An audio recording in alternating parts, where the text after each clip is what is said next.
I think I got disconnected there, guys.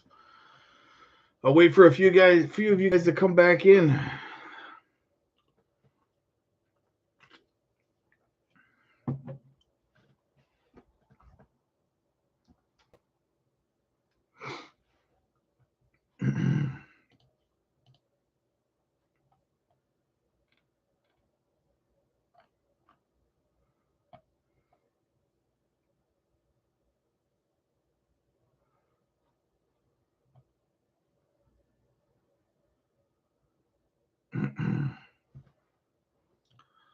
Just waiting for some of you guys to work your way back in. I think we got disconnected on the stream.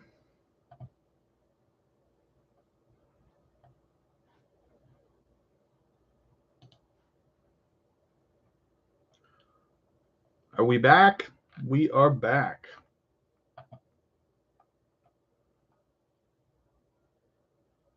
What do you think, guys? Did you guys can you guys see me? Are we good? Let me know in the chat. Let me know.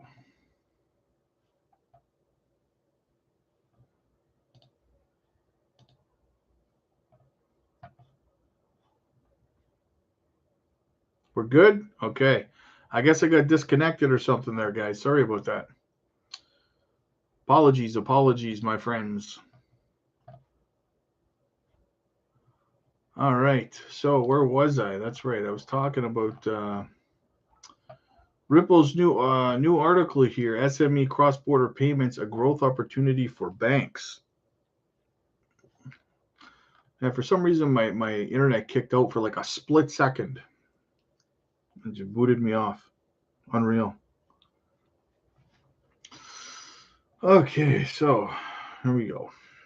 SME need for speed.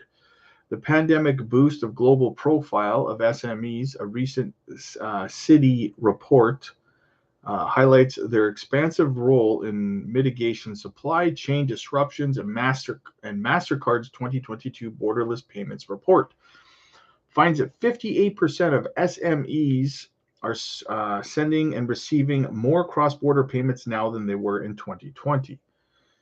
This is played out across the world as nearly 3/4 of companies in India have increased their use of cross-border payments, as to 70% in Mexico, 2/3 of Saudi Arabia, and more than 60% of China and the United States.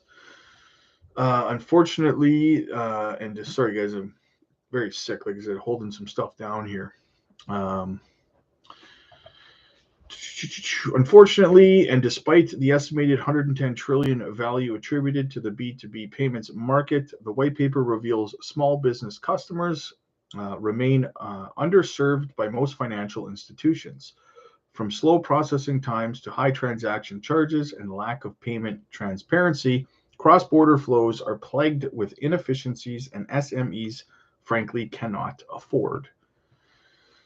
Today's cross-border transaction providers often require SMEs to pre-fund accounts in local currencies while they wait for global payments to settle, which is nostro vostro, right, guys? Tying up working capital that could be better used in other areas of their business. The days or weeks it takes for transactions to clear. So basically, if you guys don't know about this stuff and in terms of the utility of XRP, right, in the XRPL, is that basically, so with traditional, I'll try to simplify it as much as I can. When traditional financial systems try to send money cross border, let's say from Canada to France or whatever the case might be, right? Well, they have to have these nostro vostro accounts where trillions of dollars every day is tied up in pending transactions, right? Because they're not instant finality. So this money, trillions and trillions of dollars, I can't remember how much it is. I think it's something like $60 trillion or something like that, crazy number, is locked up in these Vostro accounts until transactions clear, right? And that is the problem with traditional finance, is that all of these trillions of dollars could be put to use in the real world if it wasn't tied up for days, weeks, possibly months at a time while they're waiting for these transactions to clear, right? Enter the XRP ledger, right? Instant finality. So you send $30 million. Not only is the fee very, very low, like I think it's a fraction of an XRP token, but it's also instant finality, which means that there is no need for Nostro Vostro accounts to be tying up trillions and trillions of dollars while waiting for these transactions to clear. So the money is in the companies or individuals who are sending this money have instant access to that money. If you're in Mexico or if you're in France or Europe and you text me and you say, Rob, I lost my wallet, man. I need some cash. All I have is my phone, right? And you need cash. I can send you XRP. I can send you money via XRP and you'll get it immediately. Have you ever been somewhere and somebody's trying to send you money? Like we're all younger. When I was younger, I'd have my parents try to send me money through one of those instant check cashing places, right? The Western Union, they would try to send it that way. And you'd end up waiting hours and hours sometimes for the money to clear and for you to be able to get it, right? And they take a massive transaction fee for it. But if you text me, say, I need money, man, like I send you XRP, you have it in seconds, right? And you're able to utilize it. So something to keep in that's just to simplify that whole situation that we're talking about here. So I know most of you guys know that, but some people are newer to crypto and they don't understand that. And that's the use case of the XRP ledger, right? So while 63% of SMEs still prefer traditional banking methods to support their financial needs, these frustrations and decade-long lack of improvements may be causing their patience to run thin. Slightly more than half the SMEs have already turned to fintech providers to carry out banking or payment services as more alternatives become available. Those that deploy real-time, low-cost, and trackable cross-border payment solutions have the best chance to attract and remain SMEs and grow their own customer portfolio. The pathway to growth. Addressing the unmet needs of SMEs represents the extraordinary opportunity for financial institutions, fragmented regulatory environments, divergent regional payment infrastructures, and complex internal business processes would all normally stand in the way of capitalizing on this opening. However, the paper notes that increase in digital connectivity and regulatory clarity in combination with innovative fintech solutions have opened a path to overcoming these challenges. Payments technology powered by crypto and blockchain can help banks revolutionize cross-border payment systems for SMEs, providing them the efficiency, interoperability, and transparency they're demanding. Ripple Payments provides a highly secure payment flow that is immutable and features greater end-to-end visibility throughout a transaction. The decentralized nature of blockchain also has the potential to eliminate intermediaries, expedite transaction times, and significantly reduce processing costs. Banks that can provide faster, more affordable cross-border payments will be able to access the 110 trillion B2B payments market by enabling SMEs to thrive in the global economy. At the same time, Ripple Payments was built to arm financial institutions with accessible on-ramps to support SMEs and acquire new customers, incorporating new technologies, especially those that offer better prices and improved user experience, is key to boosting their bottom line and expanding their global footprint. Banks can lead on payment innovation. As the global economy continues to evolve, SMEs are well at the forefront of transformative change, driving the demand for improved cross-border payment solutions. By embracing a solution with crypto and blockchain at the center, financial institutions can overcome the pain points associated with cross-border payments, fostering a new era of efficiency, transparency, and collaboration. The result will be a thriving ecosystem where SMEs can maximize their part in the global economy and financial institutions can establish themselves as pioneers of innovating payment solutions. With ample room for advancement, now is the time for financial institutions to lead the way and simplify SME demands in unprecedented ways, reshaping the future of cross-border commerce for the better. So, very, very, very easy breakdown by Ripple. And it's good that they get this kind of stuff out there, guys, so the people who are new to the market and need to understand the utility of a project, it's good that Ripple is out there putting this information out there for people to understand what it is that they're trying to achieve here, right? So, what else do we got here, guys? We got some more. We got more. I got all kinds of stuff for you. Bitcoin.com news. Coinbase CEO discusses U.S. crypto regulation, sees more institutional investors coming in. Coinbase CEO Brian Armstrong has explained that crypto regulations in the U.S. will happen in one of a few ways. He noted that Coinbase is seeing more institutional investors coming in and signing up as they seek a flight to quality. The executive added, there's a possibility we'll just get a different SEC chair in 2024 or beyond. Brian Armstrong on crypto regulation, the CEO of the crypto exchange Coinbase. Brian Armstrong discussed various topics, including crypto regulation and stablecoins, in an interview with Yahoo Finance on Friday. Responding to a question about the timing and nature of crypto regulation in the U.S., the Coinbase boss described, quote, it'll happen in one of a few ways. Okay, so one of the ways is the court. The court can be the one to provide the clarity regardless of the outcome of the case. Creating case law is a way to get there if the regulators aren't going to provide it. Another way is to do it through Congress. Congress is very engaged in this now, he stressed, noting that a few crypto bills are being considered in Congress. They include the Fit for the 21st Century Act and the Clarity for Payment Stablecoins Act.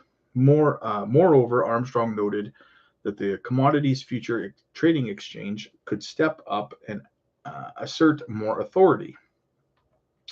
I also think there's a possibility we'll just see a different SEC chair in 2024. The current chairman of the U.S. Of the SEC, Gary Gensler, has been heavily criticized for taking an enforcement-centric approach to regulating the crypto industry, despite Gensler's repeated calls for crypto trading and lending platforms to come in and register with the regulator. Armstrong noted that Coinbase tried to comply, but the SEC has made it impossible to do so. Regarding trading volumes on Coinbase, Armstrong revealed it's down to a bit. However, it's come down a bit. However, he emphasized, but we're not like unused to these cycles, so we can see when the prices go up. Obviously, more retail and interest. What's interesting in this down market is that we've actually seen there's been a kind of flight to quality, he continued. Concerning the factors institutional investors are awaiting before investing substantial funds into crypto, the Coinbase boss opined, maybe it's time that blockchain has become more scalable. Maybe some regulatory clarity, maybe a court case happens, and I think we'll start to see different amounts of capital actually coming at that point. Sorry, I'm starting to lose my voice, guys. So very interesting. I agree with a lot of what Brian Armstrong has to say. So yeah, and guys, I'm gonna kind of leave you with this last thing here, and it brings up some good points, because I've had a lot of people asking me about FUD lately and what they should do, and because they're hearing all this negativity and stuff like that. So a couple of things to keep in mind here is that, so it says, don't let anybody FUD you out. If you've done the research, you have all the conviction you need. Others will try to act like they know more to sway you. Always remember the facts. Here are some facts. XRP. Beating the SEC in a lawsuit. HBAR. Most enterprise used L1. XLM, heavy adoption in Africa. Quant, setting global DLT standards. XDC, support from China, UK, and Singapore. Algo, MIT and Bank of Italy backed. IOTA, one of the UE's core players in PCP. Casper, directly working on Actus. Azero, Matthew Nienberg, EBIS. WTK, publicly supported by NASDAQ executives. Render, Jules Urbach is a beast. EWT, that's Ethereum Web Token. SAFC registry by Shell and WEF. eGold, direct integration to MasterCard. UOS, Ubisoft contributed to ecosystem. Chainlink, Swift, and Google Crosstech Connect. ICP developing Leguano into Web3 hub. Solana, Visa USDC settlement move to Solana. Rio, SEC filing document for RWA securities. DAG has signed multiple US DoD contracts. TAO just looked at just look at the work of their AI. All this was reported by both ends, meaning not only did each crypto project announce this, but you could easily find all this information from the companies and entities that are supporting these networks. So often we see partnerships like AWS and Google Cloud, when in reality, it's all fluff. Forget the FUD and focus on the facts. 100% true, guys. This is what I try to stress to people who ask me about, like, oh, I'm hearing bad things about Jasmine. I'm hearing bad things about, Casper or whatever it is, right? Guys, remember all of the stuff that these projects are doing, right? I just did a massive video on Jasmine. I think it was yesterday. I don't know. I'm sick, so time is kind of bleeding together right now. Today just feels like a whole blur, but you have to remember and pay attention to the news that's going on. That's why I bring you guys all this news, right? So that you can understand what these projects are doing, and you can help inside fight the FUD that is going around. And you can say, hey, people are calling this a scam, or they're saying Jasmine's a rug, or whatever the case might be, right? But all the fundamentals, everything that the project is doing, so you're more easily able to say, you know what, screw you and your FUD. I know what they're doing. I'm paying attention, right? Because anybody who you ask, or anybody who says to you, and I'm just using Jasmine as an example, right? Because I get asked about it all the time. Well, Jasmine's a rug. Look at the chart. They know nothing. If you were to ask them any details about what the company's doing, what partnerships they've created, what the utility being built on their network is, any of that stuff at all the information that I bring to you guys, right? If you were to ask any of these people who are saying that kind of stuff, those questions, they don't have an answer for you. They'll just say, well, I hear this and I hear that. Don't go by he said, she said, guys, right? Know your product, know what you hold, do your research, and you won't have a problem with FUD at the end of the day. Just have conviction in what you're buying, right? And if you support that, then smash that like button for me, guys, and smash the subscribe. So that's what I kind of wanted to leave you guys with on a positive note here, is that, you got to be able to put that FUD aside and trust what you've learned about the projects that you're investing in, right? So yes, in saying that, guys, again, smash the like and subscribe. Definitely check out LBank, the link down below for the channel sponsor. Do your leverage trading, spot trading, copy trading there. And also, if you want the gem video, guys, if you want to get in on projects early, we just released 2 more gem videos on the weekend over on the members side. So definitely click that join button for that. And if you're on iOS and there's no join button, I talked with YouTube and they gave me a link. It's down below in the description as well, that allows you on iOS to be able to join as a member. So check that out. We will have more gem videos coming out this week, so you don't want to miss those. Anyways, guys, I will see you guys tomorrow. Sorry about the live stream freezing and then having to jump back on, but I'll see you guys tomorrow. Hopefully, I feel a little bit better. And thank you, as always, guys, for allowing me to come on, chat with you guys, and do what we do here, because I love doing this. Even when I'm sick, guys, I'm like, I gotta go on and see Johnny. I gotta go see Elizabeth. I gotta see AZ. I gotta see everybody. I need facts. Where's facts? He's not here. So definitely, guys, I appreciate you, and I will see you guys tomorrow.